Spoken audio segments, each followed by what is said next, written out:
मोअज़्ज़ज़ अरकान, जनाब स्पीकर। अस्सलाम वालेकुम।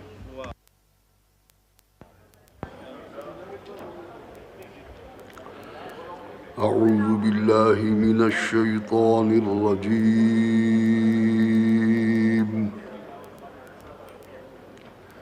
बिस्मिल्लाहिर रहमानिर रहीम। हुवल्लज़ी युसल्ली अलैकुम व मलाइकतुहु लियुख़रिजकुम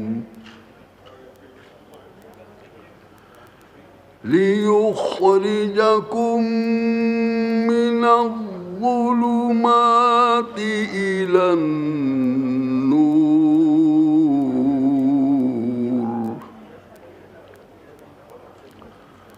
व कान बिल्मुअ्मिनीना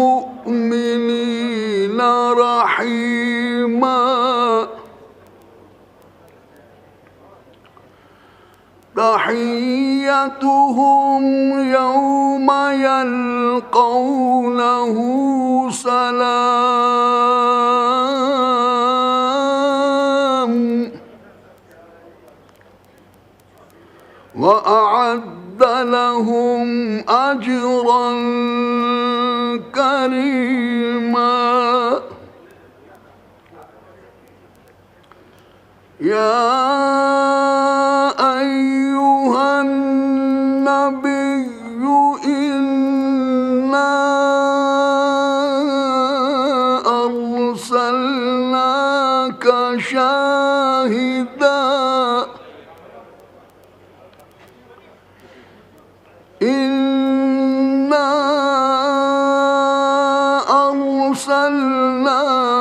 शाहिदा व मुबश्शिरन व नज़ीरा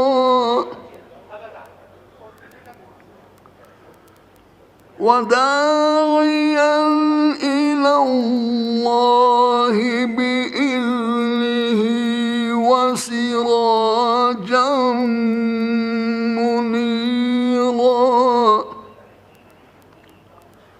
वबश्शिरिल मुअ्मिनीना बिअन्न लहुम मिनल्लाहि फ़ज़लन कबीरा। सदक़ल्लाहुल अज़ीम व बल्लगना रसूलुहुन नबियुल करीम। सूरह अहज़ाब की आयत 43 ta 47 तिलावत की गई हैं, जिनका तर्जमा ये है, वही तो है जो तुम पर रहमत भेजता है और उसके फरिश्ते भी, ताकि तुमको अंधेरों से निकाल कर रोशनी की तरफ ले जाए। और अल्लाह ताला मोमिनों पर मेहरबान है।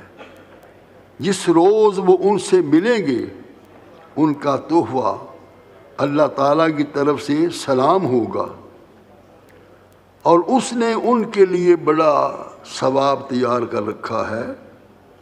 पैगंबर सल्लल्लाहु अलैहि वसल्लम, हमने तुमको गवाही देने वाला और खुशखबरी सुनाने वाला और डराने वाला बनाकर भेजा है और अल्लाह ताला की तरफ बुलाने वाला और चिराग रोशन। और मोमिनों को खुशखबरी सुना दो कि उनके लिए अल्लाह ताला की तरफ से बड़ा फ़ज़ल है। व आखिर दावाना अनिल हम्दुलिल्लाहि रब्बिल आलमीन। हदीस नबवी सल्लल्लाहु अलैहि वसल्लम अन अबी हुरैरा रज़ियल्लाहु अन्हु क़ालू या रसूलल्लाह सल्लल्लाहु अलैहि वसल्लम मता वाजबत लकन नुबुव्वतु क़ाला व आदमु मिनल बैनल रूही वल जसदी। रवायत है कि हज़रत अबू हुरैरा रज़ियल्लाहु ताला अन्हु से फरमाते हैं कि लोगों ने अर्ज़ की, या रसूल अल्लाह आपके लिए नबूवत कब साबित हुई? फरमाया जब कि आदम अलैहिस्सलाम रूह और जिस्म के दरमियान थे। नाते रसूल मकबूल सल्लल्लाहु अलैहि वसल्लम। सबसे औला आला हमारा नबी, सबसे औला आला हमारा नबी, सबसे बाला वाला हमारा नबी, सबसे बाला वाला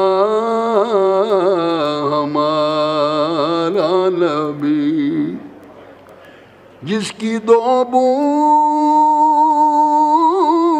है कौसरो सलसबील,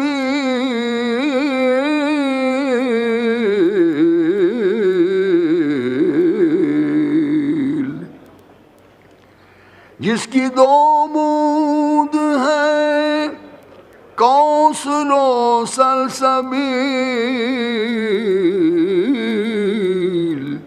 है वो रहमत का दरिया हमारा नबी, है वो रहमत का दरिया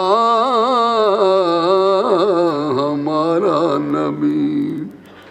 मुल्क कौनैन में अंबिया ताजदार,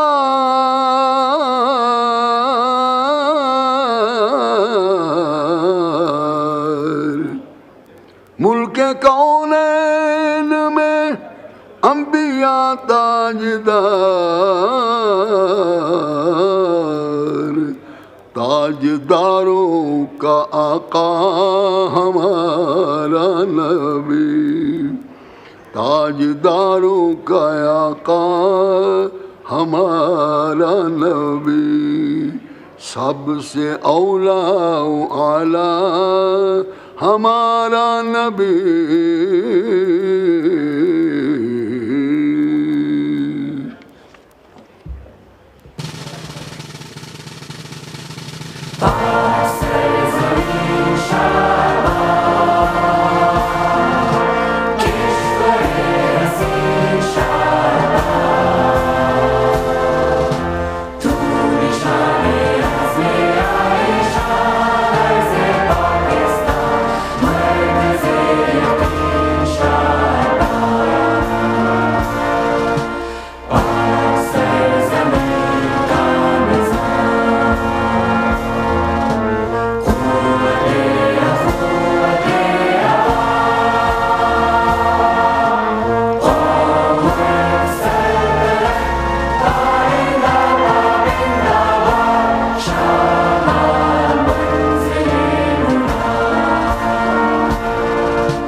Bismillahirrahmanirrahim. Question hour. Ms. Sharmila Saiba. Sir, question number 43. The answer be taken as read. Supplementary. Sir मेरा मिनिस्टर साहब से सवाल है कि जो ग्राउंड वाटर सप्लाईज़ हैं ये 90% ऑफ वाटर जो है रूरल एरियाज़ को प्रोवाइड करती हैं और इसके अंदर मुख्तलिफ सूबों के अंदर डिप्लीशन हो रही है because there is unregulated pumping and there is exploitation of ground water uses. और सिंध के अंदर वाटर लॉगिंग हो गई है, पंजाब और KPK के अंदर सीपेज है और डिप्लीशन हो रही है। सर यहाँ पर जिक्र किया गया नेशनल वाटर पॉलिसी का 2018 का।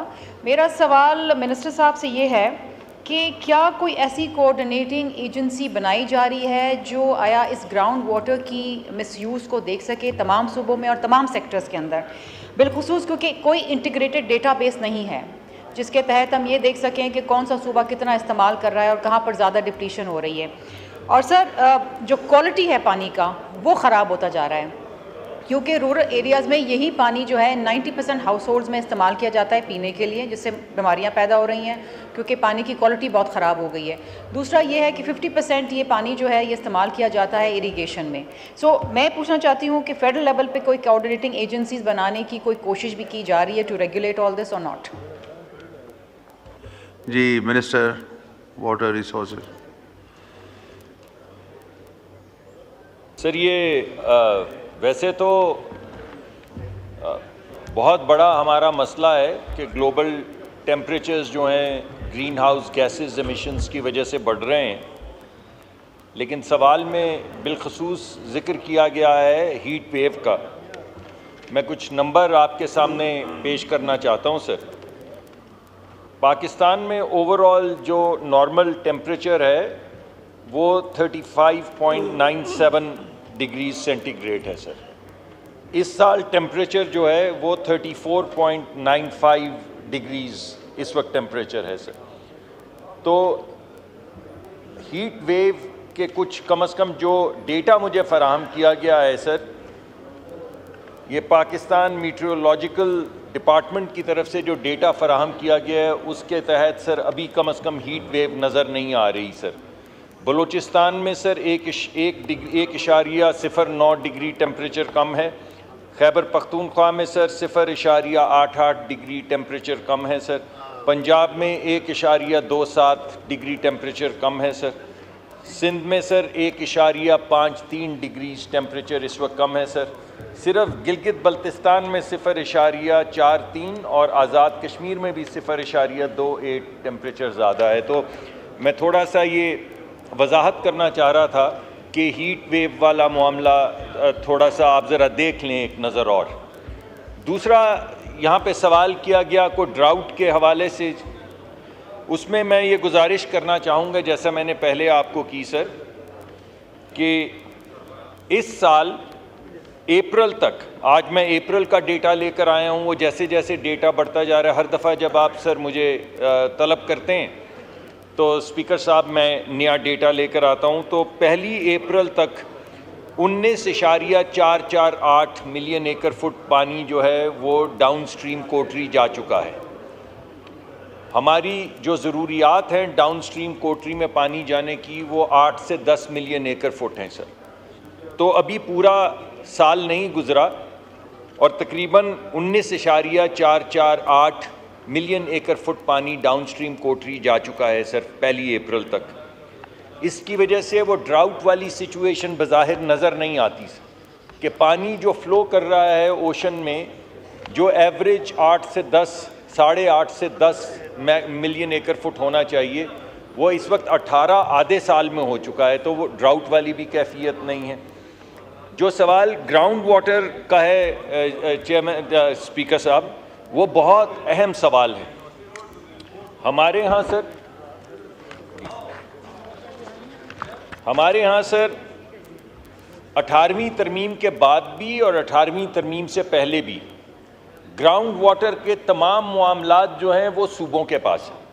ये बड़ी अहम चीज़ है सर।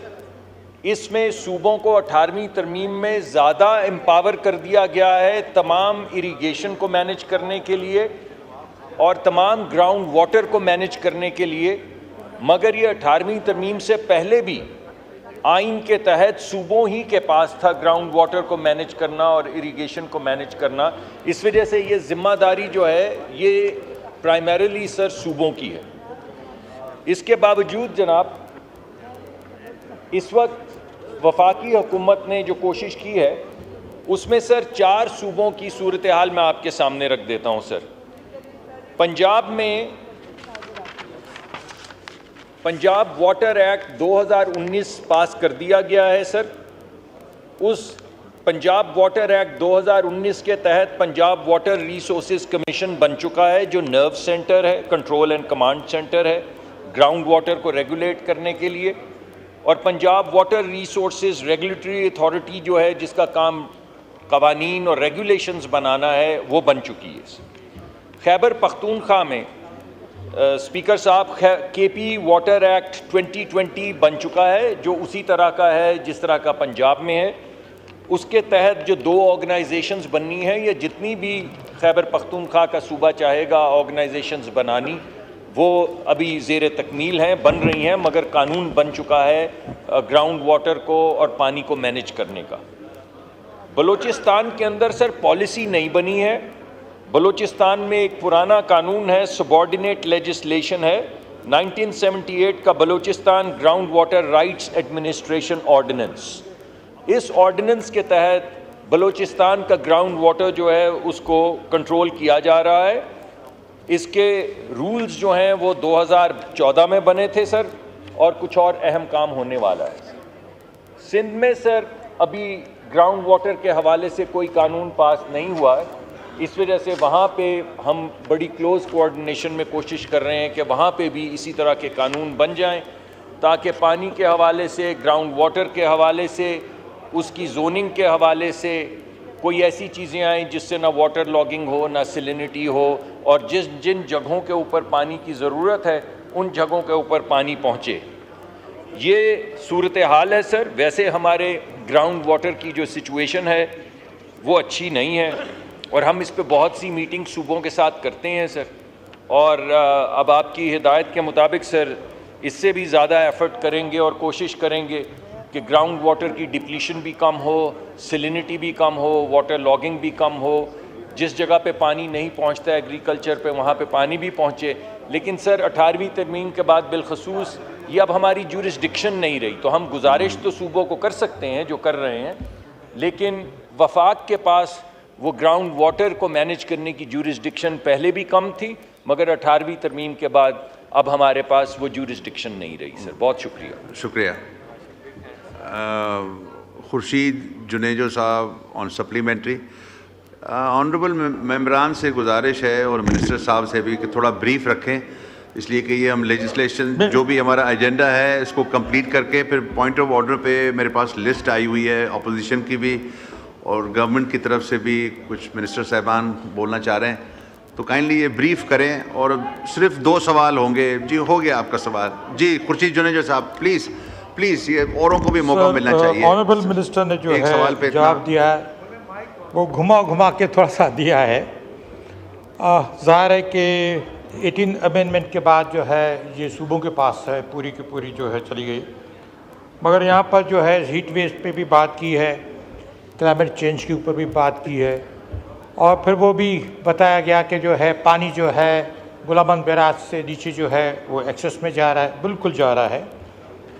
मगर अगर आप पूरा स्टडी करेंगे या रिसर्च करेंगे तो क्लाइमेट चेंज जो है वो पाकिस्तान को उसने बहुत इफ़ेक्ट किया है, और with in 40 years I think that things will be change in entire Pakistan. और तकरीबन यहाँ पर जो सेंटीग्रेड जो हो जाएगा, जो अभी हमारा 23 के जो 52 के करीब जो होता है हमारे सिंध के अंदर, वो 55 के करीब हो जाएगा। और एक्सपेक्टेड कर रहे हैं कि 2060 तक जो का वो 60 सेंटीग्रेड जाके बनेगा। अब ज़ाहिर है कि वो यहाँ पर हीट वेव से भी वो बात आगे बढ़ जाएगी। अब पाकिस्तान जो है यहाँ एक पर सवाल करें प्लीज़, तकरीर नहीं है। पाकिस्तान जो है सर यहाँ पर जो है वो ब्रैकिश पानी बहुत ज़्यादा है हमारे यहाँ, इसलिए कि जो है हमारा जो है जो कैनाल सिस्टम जो है वो पूरा जो सिस्टम यहाँ पर बना हुआ है सिंध का, उसमें जो है ब्रैकिश वाटर बहुत ज़्यादा हो गया है। तब उसके लिए डैम्स जो बने हुए हैं, जो तकरीबन स्पॉन्सर कर रहे हैं 32 डैम्स, वो किस किस सूबे में बने हुए हैं और ये कब तक कंप्लीट हो जाएंगे? ठीक है। नवाब यूसुफ टालपुर साहब, फिर ये एक क्लब कर लीजिएगा ये। जी नवाब यूसुफ टालपुर साहब का माइक खोलें।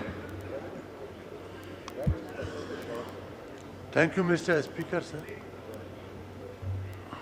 सर मेरी पहली गुजारिश तो ये आपसे कि जब भी कोई ऐसा इशू आए which relates to water and particularly पानी का तनाज़ा भी है, because I coming from the lower riparian, I feel I am not getting my share.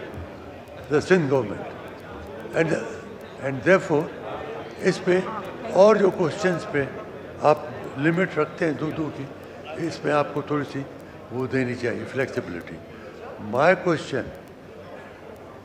और मेरी गुजारिश मिनिस्टर साहब से होगी कि ये पानी जो सिंध को दिया जा रहा है, आया जो सिंध का इंडेंट है उसके मुताबिक दिया जा रहा है, उससे कम दिया जा रहा है या उससे ज़्यादा दिया जा रहा है, और उसका क्वांटम जो है क्या है और उसका क्वांटम क्या होना चाहिए. Thank you sir. शुक्रिया. Minister for water resources. Sir ये टेम्परेचर के हवाले से तो मैंने आपको डेटा दे दिया है जी.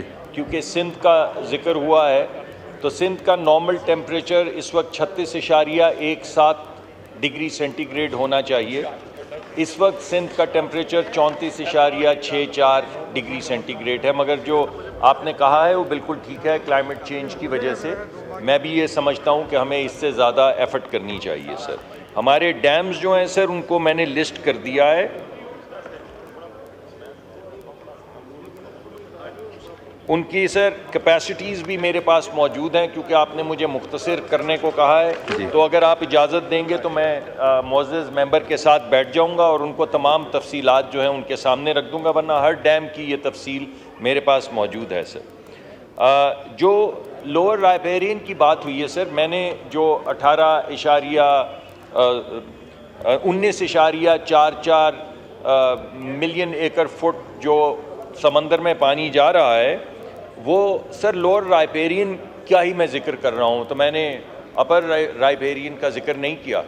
ये जो हमारे डैम हैं सर, इनमें से ज़्यादा डैम तो वहीं बनेंगे जहाँ पानी का झुकाव है और जहाँ पे माउंटेन्स मौजूद हैं, जहाँ पे नेचुरली आप डैम को बना सकते हैं, वरना तो आपको खुदाई करके डैम बनाने पड़ेंगे और अगर आप खोद भी लेंगे तो वो नेचुरली फ़्लो नहीं करेंगे, तो आपको वाटर पंप करना पड़ेगा.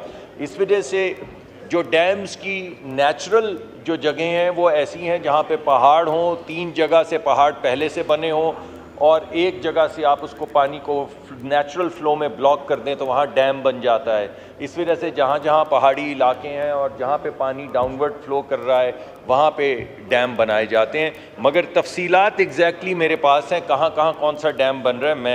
मैं मोअज़्ज़ज़ मेंबर के साथ बैठ जाऊँगा. सर पानी का इंडेंट जो है बिल्कुल सर हर सूबे को इस इरसा जो है उसकी मुताबिकत से जो पानी आ रहा है उसमें हर सूबे का जो हिस्सा बनता है उसकी मुताबिकत से पानी दे रहा है. सर इसमें कुछ प्रॉब्लम्स आती हैं. प्रॉब्लम्स ये आती हैं कि जिन जगहों पे टेलीमीट्री लगी होनी चाहिए, यानी वो ऐसा अनडिस्प्यूटेड एविडेंस कि यहाँ से जहाँ सूबा शुरू हो रहा है कितना पानी गुजरा है, वहाँ पे टेलीमीट्री सर नहीं लगी हुई और इस वजह से अक्सर ये कहा जाता है कि हर सूबा खुद बताए, उसका इरिगेशन डिपार्टमेंट बताए कि यहाँ पर कितना पानी आया है. तो एक सूबा कहता है कि इतना पानी गया है, दूसरा सूबा कहता है नहीं इतना पानी नहीं आया है, उससे झगड़ा शुरू हो जाता है. तो सर कॉन्ट्रैक्ट टेलीमीट्री का दे दिया गया है, कॉन्ट्रैक्ट अवार्ड हो गया है. अगले 1 साल में हर वो जगह जहाँ से सूबे की सरहद शुरू होती है वहाँ पे ऑटोमेटिक टेलीमीट्री लगी होगी, जिसके ज़रिए रियल टाइम में आपको ऑटोमेटिकली इरसा को पता चलेगा कि कितना पानी फ़्लो कर रहा है, ताकि ये से डिस्प्यूट्स जो बाज़ दफ़ा ऐसे तलखी का बायस बनते हैं हमेशा के लिए ख़त्म हो जाएं. बहुत शुक्रिया सर. शुक्रिया. Next question Sahibzada Mohammad Gushtasp Khan. Present नहीं है. नेक्स्ट क्वेश्चन वो भी वही ऑनरेबल मेंबर का है. तो नेक्स्ट क्वेश्चन मोहम्मद इलियास चौधरी साहब हैं. नेक्स्ट क्वेश्चन मलिक शाकिर बशीर अमान साहब. बहुत शुक्रिया स्पीकर साहब. सर मेरे सवाल के जवाब में ये बड़ी तफसील से बताया. जी नंबर पढ़ें. क्वेश्चन नंबर 204 जी. आंसर भी टेकन एज रेड सप्लीमेंट्री. अब सवाल करें एक. सर ये फेडरल गवर्नमेंट एम्प्लॉयज़ अथॉरिटी की ग्रीन इनक्लेव स्कीम है. अरसा 15 साल से ये बड़ी पुरानी स्कीम है और कई वजूहात की बिना पर ये ताख़ीर का शिकार हुई है. तो अब इसमें बताया गया है कि दिसंबर 2025 तक ये मुकम्मल होगी। तो मिनिस्टर साहब से मेरा ये सवाल था कि आया ये मुकम्मल इसका सारा स्कीम मुकम्मल हो जाएगी दिसंबर 2025 तक, या फिर कोई इसमें ताख़ीर हो सकती है, क्योंकि लोगों में बहुत ज़्यादा इज़्तिराब और परेशानी है। बहुत शुक्रिया। शुक्रिया। पीरजादा साहब का माइक खोलें, मिनिस्टर हाउसिंग एंड वर्क्स। शुक्रिया जनाब स्पीकर। ये कॉलिंग अटेंशन पिछले दिनों जो आया था वो भी इसी पे था, और ये 2025 में इंशाअल्लाह जो काम अब शुरू हुआ है, और मैंने विज़िट पे जाना था, और ग्रीन 1 और ग्रीन 2 का और स्काई गार्डन्स जो हैं ये इंशाअल्लाह 2025 तक हम लोगों को उनका ऑलरेडी जो प्लॉट्स तो हैं उनके पास, लेकिन उससे पहले फ़ेज़ वाइज जो है इनको हम जैसे जैसे डेवलप होते जाएंगे इनको कब्ज़ा भी देते जाएंगे। और इस वक्त काम जो है वो बड़ा तेज़ी से शुरू है, और मैं अगले हफ्ते, आज मैंने पोस्टपोन किया है क्योंकि आज सेशन था, तो नेक्स्ट वीक मैं फिर विज़िट करूँगा। तो मैं ऑनरेबल मेंबर जो हमारे इस्लामाबाद के और या हमारे अफसरान जो हैं जिनके प्लॉट्स हैं, अगर हमारे साथ विज़िट करना चाहें तो मैं इनको भी साथ लिए जाऊँगा, ये अपनी आँखों से देखें कि कितनी मशीनरी वहाँ काम कर रही है और किस तेज़ी से वो काम हो रहा है। शुक्रिया। शुगुफ्ता जुमानी साहिबा, आप इस पे सप्लीमेंट्री। शुक्रिया जनाब डिप्टी स्पीकर साहब।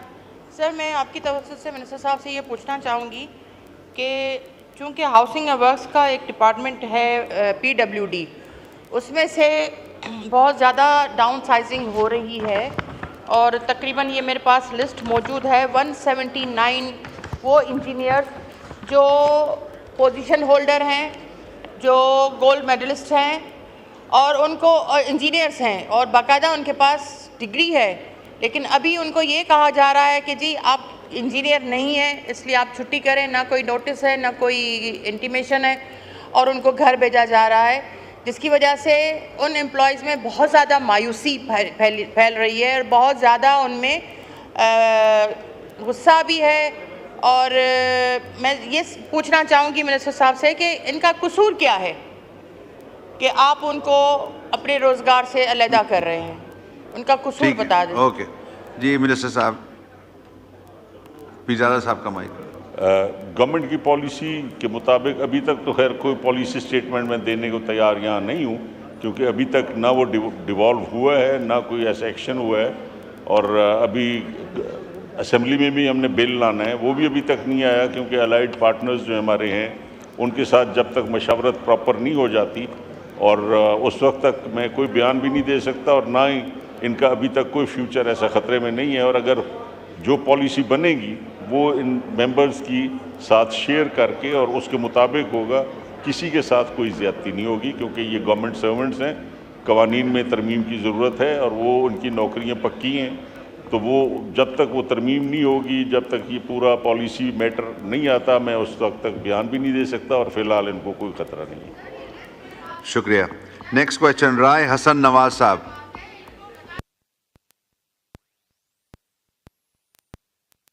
नेक्स्ट क्वेश्चन, मिस आसिया नाज तनोली साहिबा।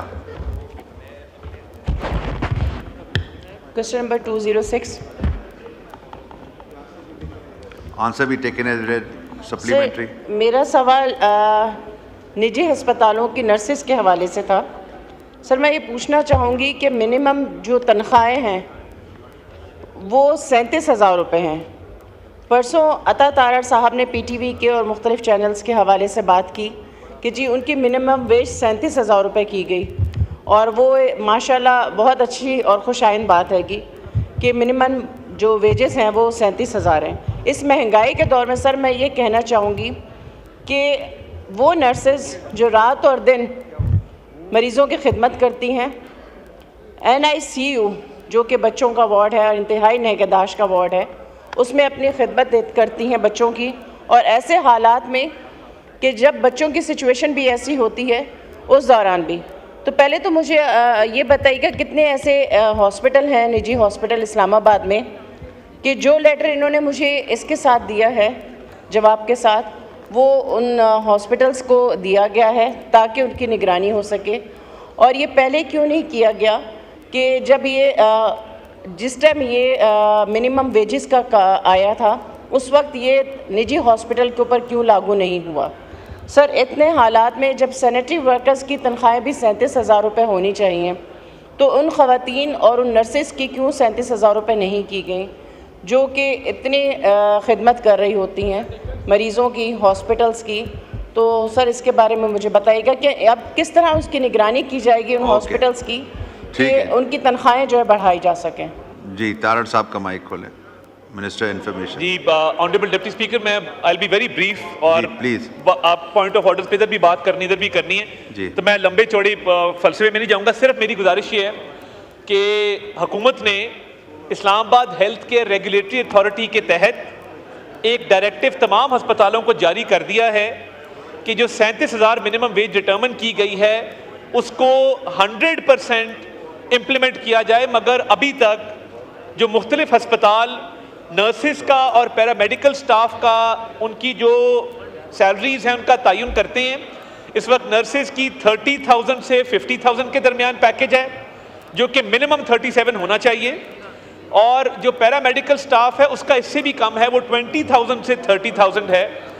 तो ministry of health care directive issue करने के बाद 1 महीने के अंदर अंदर कोशिश करेंगे कि 1 माह के अंदर इसको इम्प्लीमेंट किया जाए और इंश्योर किया जाए कि कोई भी नर्स या पैरामेडिकल स्टाफ का मेंबर 37,000 से तनख्वाह ना कम ले रहा हो। क्योंकि आपको पता है कि प्राइवेट हॉस्पिटल पेशेंट्स को बहुत ज़्यादा बिल चार्ज करते हैं, बहुत मुनाफा कमाते हैं, जो कि उनका राइट है इस मुल्क के अंदर, मगर मिनिमम वेज पे करना भी उनकी रिस्पॉन्सिबिलिटी है और इसको इंशाल्लाह ताला इंश्योर किया जाएगा। फ़िलहाल वो 30,000 और 50 के दरमियान नर्सिस का है और 20 से 30,000 जो है पैरामेडिकल स्टाफ का है।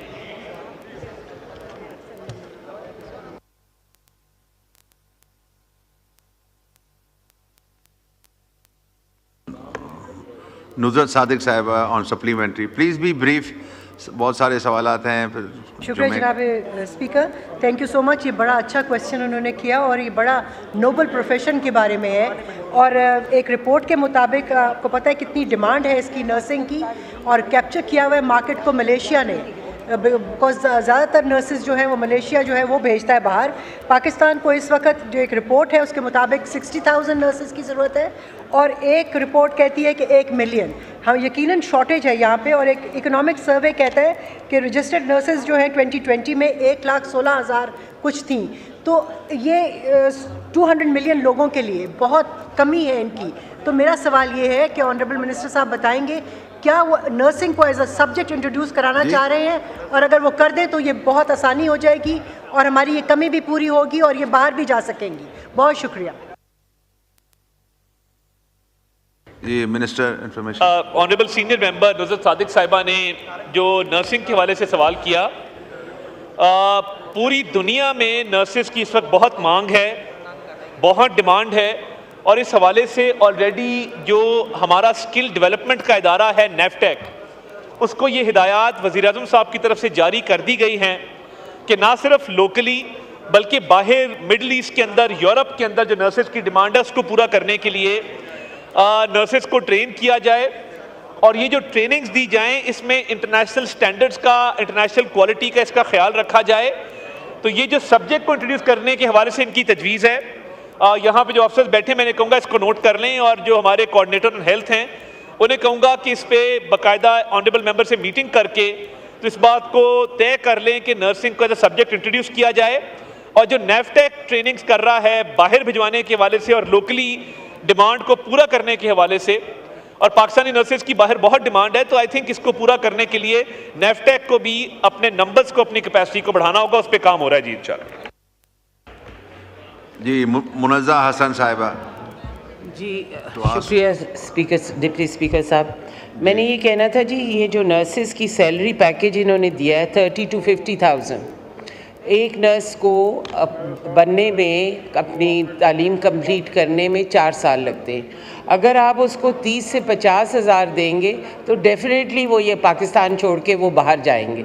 50,000 भी मैं समझती हूँ कि कम सैलरी है नर्सेस के लिए, क्योंकि नर्सेस का जो रोल है हॉस्पिटल में वो डॉक्टर से भी ज़्यादा होता है और टाइमिंग्स भी डॉक्टर से ज़्यादा होते हैं। फिर आपने पैरामेडिकल स्टाफ, मिडवाइफ्स और टेक्नीशियंस की तो पाकिस्तान में भी शॉर्टेज है और बाहर है। अब ये 20 to 30,000 मैं समझती हूँ कि शर्म की बात है अगर हम टेक्नीशियंस को 30,000 दे रहे हैं सैलरी, मैक्सिमम सैलरी। सो स्पीकर साहब, ये मिनिस्टर साहब बार बार कह रहे हैं जी ये करना इन्होंने है और किसी ने नहीं करना। कब करेंगे ये बताएंगे, ये कब होगा? जी मिनिस्टर साहब का माइक। बहुत अहम नौयत का इशू उठाया ऑनरेबल मेंबर साहिबा ने। इसमें गुजारिश ये है कि ये हमने नहीं देना, ये प्राइवेट हॉस्पिटल्स के अंदर जो प्राइवेट हॉस्पिटल्स की एडमिनिस्ट्रेशन है उसने एक मिनिमम या मैक्सिमम लिमिट रखी है और वो एक्सपीरियंस के मुताबिक, स्किल के मुताबिक और सर्विस के मुताबिक वो इसको अदा करते हैं। हाँ, ये ज़रूर गवर्नमेंट की रिस्पॉन्सिबिलिटी है कि इन हेल्थ केयर रेगुलेशंस के ऊपर इम्प्लीमेंटेशन करवाई जाए और उस इम्प्लीमेंटेशन के लिए जो हेल्थ केयर रेगुलेटरी अथॉरिटी है उसने एक डायरेक्टिव इशू किया है। उस डायरेक्टिव की इम्प्लीमेंटेशन को यकीनी बनाने के लिए एक टाइमलाइन ज़रूर सेट करेंगे और 2 माह अस्पतालों को देंगे कि इसको 37,000 पे लेके आएँ, वरना फिर उनके खिलाफ जो है वो एक्शन लिया जाएगा। तो thank you for raising this issue और ये मिनिस्ट्री ऑफ हेल्थ रेगुलेशन जो है इस मामले को आगे लेकर चल रही है। शुक्रिया। नेक्स्ट क्वेश्चन शर्मिला साहिबा, pass 1 question. Sir, question number 207। Answer भी taken as read, supplementary. Sir, मेरा सवाल मिनिस्टर साहब से ये है कि इन्होंने जो मेजर्स लिए हैं, जो लिखा है इसमें गवर्नमेंट ने जो एड्रेस करने के लिए हेल्थ चैलेंजेस इन वुमेन, उसमें नंबर 6 पे इन्होंने लिखा है the government strengthen laws to combat harassment और आगे लिखा है thus helping prevent mental health crisis resulting from this harassment. Sir, mental health crisis is one of the most important and most ignored public health crisis और ये पाकिस्तान के अंदर बहुत तेज़ी से नमूदार हो रहा है। सर, अभी पिछले दिनों एक सेमिनार हुआ था वर्ल्ड सुसाइड प्रिवेंशन डे के हवाले से और वहाँ पर एक रिसर्च सामने आई है सवाल पूछें कि इन पाकिस्तान, सर मैं पूछने आ रही हूँ, मैं ज़रा सा बैकग्राउंड दे दूँ वरना मिनिस्टर साहब सवाल का कुछ और ही जवाब देंगे। Sir, in every 1 lakh Pakistanis, there are 10 people who are committing suicide. और ये वो reported cases हैं. So many others go overlooked and unreported. मेरा सवाल ये है कि क्या गवर्नमेंट ने at the federal level at least कोई mental health counselling के हवाले से कोई पॉलिसी बनाई है, कोई रेगुलेशन है, कोई रजिस्टर्ड मेंटल हेल्थ काउंसलर्स हैं जो इन ख़वातीन को हेल्थ काउंसलिंग दें? ना सिर्फ ख़वातीन सर, बच्चे हैं, मर्द हजरात हैं, क्योंकि ये एक बहुत ही इम्पोर्टेंट इशू है and it's a burgeoning issue. ठीक है, शुक्रिया जी। बताइए इस्लामाबाद में। मैं बहुत शुक्रगुजार हूँ जी, शर्मिला फारूकी साहिबा हमेशा बहुत अहम नौयत के सवालात उठाती हैं और देखिए ये जो मेंटल हेल्थ के इश्यूज़ हैं, मेंटल इलनेस के इश्यूज़ हैं, ये एक रियलिटी है मगर हमारी सोसाइटी ने इसको भी रिकग्नाइज़ नहीं करना शुरू किया। और देखिए मैं उस दिन ख़वातीन के हवाले से बात की और एक रिक्वेस्ट की कि एक स्पेशल कमेटी बनाई जाए। वो इसलिए दरख्वास्त की थी कि बहुत सारे लॉज, फ्रेमवर्क्स, पॉलिसीज़ मौजूद हैं, मसला इम्प्लीमेंटेशन का है। तो मैं शर्मिला साहिबा इसमें आपकी तवज्जो दिलाऊँगा कि पहली दफ़ा हम देखिए, मैं on the floor of the house ये बात करता हूँ कि postmortem depression is a real phenomena जिस पे बात ही नहीं होती है और स्पेशली रूरल एरियाज़ के अंदर there is no system to cater for postpartum depression. अब जब पोस्टमार्टम डिप्रेशन होता है, मर्द उसको रिकग्नाइज नहीं करता, मर्द उसको समझता नहीं है कि पोस्टमार्टम डिप्रेशन भी कोई दुनिया के अंदर चीज़ है। I am happy to report कि जो पोस्टमार्टम फैमिली प्लानिंग गाइडलाइंस पहली दफ़ा बनाई गई है इस मुल्क के अंदर, मगर फिर मैं वही अर्ज करूंगा, दी प्रॉब्लम लाइज इन इम्प्लीमेंटेशन। तो मेरी रिक्वेस्ट ये होगी कि उस दिन जो स्पेशल कमेटी की बात की गई थी और इस साइड ऑफ द हाउस से भी, इस साइड ऑफ द हाउस से भी तमाम खवातीन का भी, तमाम लोगों का कंसेंसस था कि खवातीन के इश्यूज़ पे एक स्पेशल कमेटी ऑन इम्प्लीमेंटेशन बनाई जाए और देखिए गाइडलाइंस मौजूद हैं, इंस्टीट्यूट्स मौजूद हैं। इस्लामाबाद के अंदर पहली दफ़ा पिम्स के अंदर डोमेस्टिक वायलेंस के हवाले से एंटी रेप सेल भी बनाया गया है, जहां पे रेप विक्टिम्स की ट्रीटमेंट के लिए एक स्पेशल वहां पे सेल है, स्पेशलिस्ट को रखा गया है। मैं सिर्फ ये कहूँगा ये इतना वास्ट इशू है, whether it is domestic violence, whether it is harassment at the workplace, whether it is mental health issues due to domestic violence और पोस्टमार्टम डिप्रेशन, ये तमाम चीज़ें इस पे बात क्यों नहीं होती? इस पे हम बात करते हुए कतराते हैं। तो मैं शुक्रगुजार हूँ कि ये इशू रेज किया गया, मगर आज अगर मेहरबानी फरमा के इस साइड से भी मेरी बहनें बैठी हैं, इधर भी हम एक स्पेशल कमेटी खवातीन के इश्यूज पे कॉन्स्टिट्यूट कर दें, सूबों से नुमाइंदगी लें और इसको इम्प्लीमेंटेशन की तरफ ले जाए। मेरी आपसे दोबारा इस्तदा है इसके ऊपर। शुक्रिया। कादिर पटेल साहब to ask one question. Last उस पर पूछना चाह रहा था, इस पे मेरा अच्छा, डॉक्टर सोबिया साहब अगर माइक खोलें। Thank you sir. सर मेरा सप्लीमेंट्री क्वेश्चन है कि बेसिक हेल्थ यूनिट्स में जो आपने बात की है कि national screening and awareness campaign शुरू की गई है for breast cancer and cervical cancer. Sir ये दो कैंसर हैं जो ख़वातीन में बहुत ज़्यादा जल्दी फैलते हैं, और इसमें अच्छी बात यह है कि सर्वाइकल कैंसर एक ऐसा कैंसर है जिसकी वैक्सीन अवेलेबल है। तो क्या मिनिस्टर साहब ये बता सकेंगे कि सर्वाइकल कैंसर के लिए पाकिस्तान ने कितनी वैक्सीन्स मंगवाई हैं और कहां पे उन्होंने अवेयरनेस कैंपेन की हैं? जी मिनिस्टर साहब। थोड़ी करेक्शन कर दूं कि सर्विकल और सर्वाइकल में थोड़ा फ़र्क है। तो एक सर्विकल कैंसर है और ब्रेस्ट कैंसर के हवाले से हर 2 महीने बाद एक अवेयरनेस कैंपेन चलाई जाती है, और स्पेशली रूरल एरियाज़ के अंदर ब्रेस्ट कैंसर की स्क्रीनिंग के लिए और उसकी अर्ली तशखीस के लिए बाकायदा कैंप्स भी लगाए जाते हैं। और मैं इस हवाले से ये भी गुजारिश करता चलूँ कि ना सिर्फ हमने मीडिया चैनल्स को भी इस पे फ्री ऑफ कॉस्ट एड्स चलाने के हवाले से भी इनकरेज किया और वो चलाते हैं। ब्रेस्ट कैंसर अवेयरनेस वीक भी जो है वो मनाया जाता है और वो पूरे मुल्क में हम मनाते हैं। तो इसकी मज़ीद अवेयरनेस बढ़ाने के लिए जो ministry of health, ministry of information कर सकेगी उसको करेंगे, स्पेशली रूरल एरियाज़ के अंदर, क्योंकि वहाँ पे अवेयरनेस थोड़ी कम होती है। तो इस पे हम फुली कमिटेड हैं and we will do all that we can कि इस पे अवेयरनेस भी रेज हो और इसकी अर्ली डायग्नोसिस के लिए भी अवेयरनेस को स्प्रेड किया जाए। शुक्रिया। शेर अफजल साहब, आप इस पे सप्लीमेंट्री पूछना चाह रहे हैं?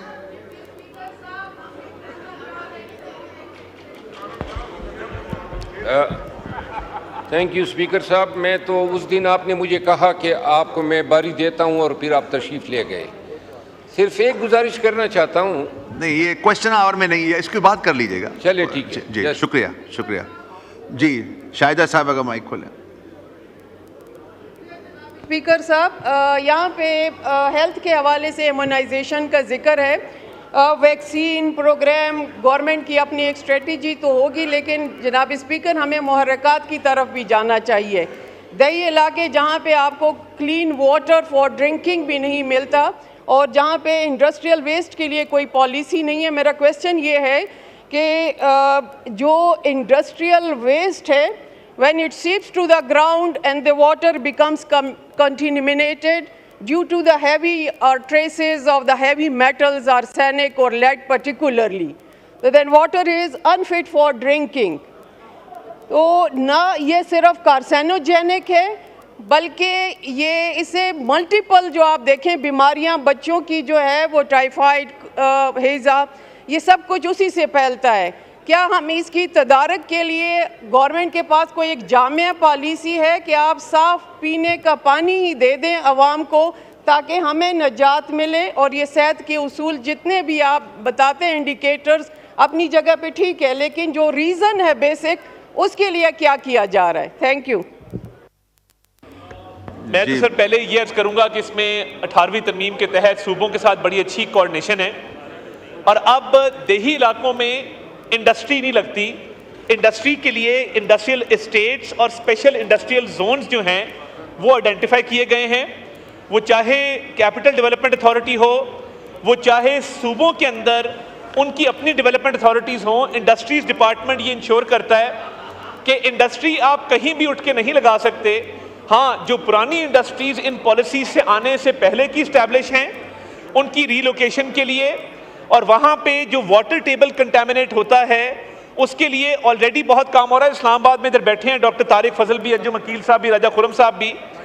तो देही इलाकों में तमाम यूनियन काउंसिल्स में वाटर फिल्ट्रेशन प्लांट्स भी फराहम किए गए हैं, और इस्लामाबाद के मज़ाफ़ात में कोई रूरल एरिया नहीं है कि जहाँ पे ये वाटर फिल्ट्रेशन प्लांट्स मौजूद ना हों।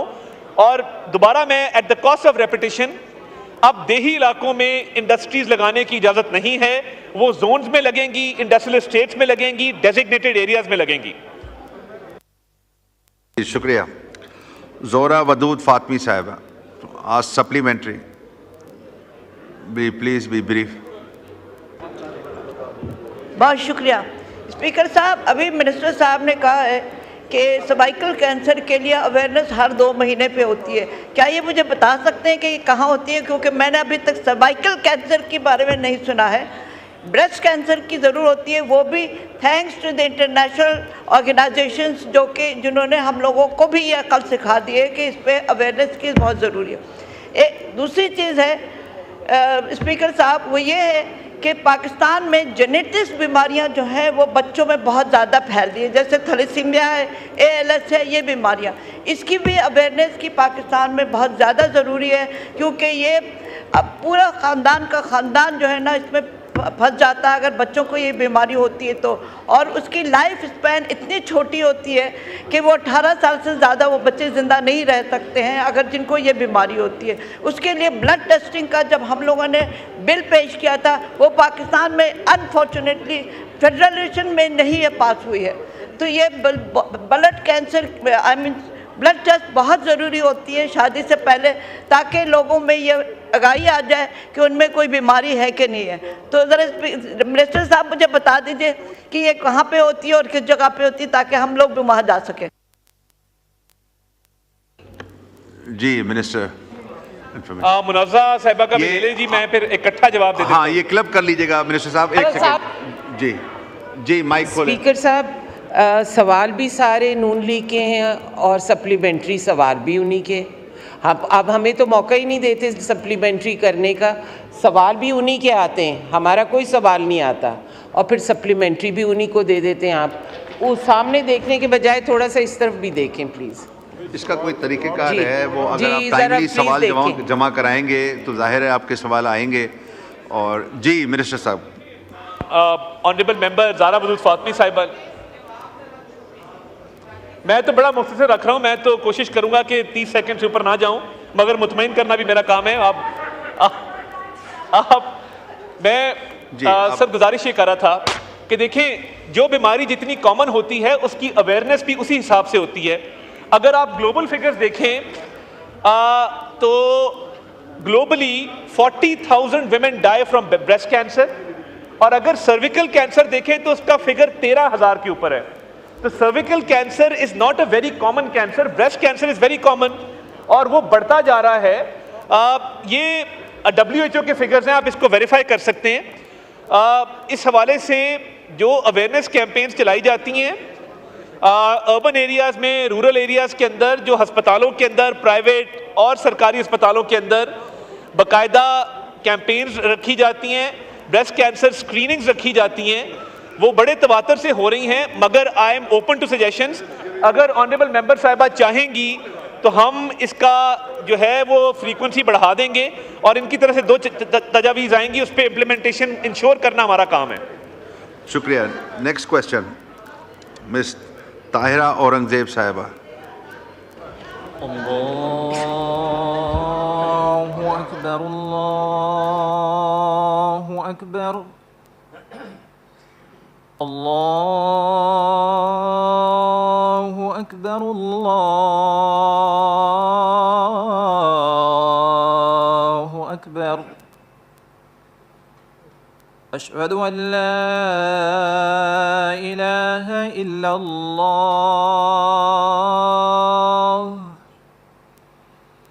अशहदु अन ला इलाहा इल्लल्लाह।